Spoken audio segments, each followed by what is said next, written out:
ఇది ఒక నిమిషం మన మనిషి ఈ లైవ్ ఏంటిదంటే ఇప్పుడు మనకు పూజలు జరుగుతాయి కదా, అక్కడ పెట్టేసి లైవ్ చేస్తే మన దాంట్లో ఏజ్డ్ వాళ్ళు రానోళ్ళు వేరే ఊర్లు ఉన్న వాళ్ళు కూడా చూసుకోవడానికి వీలుగా ఉంటుంది అనేసి అదొకటి ప్లానింగ్ చేసిండే.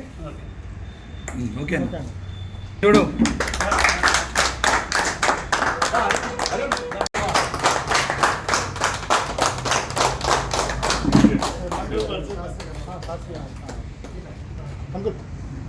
మీరు కూడా పట్టుకోండి.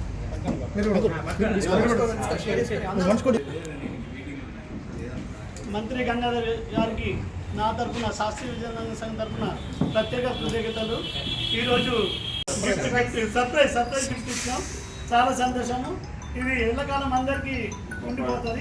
Thank you for your surprise gift. Super, బాగుంది, చాలా బాగుంది. ఇది కూడా బాగుంది.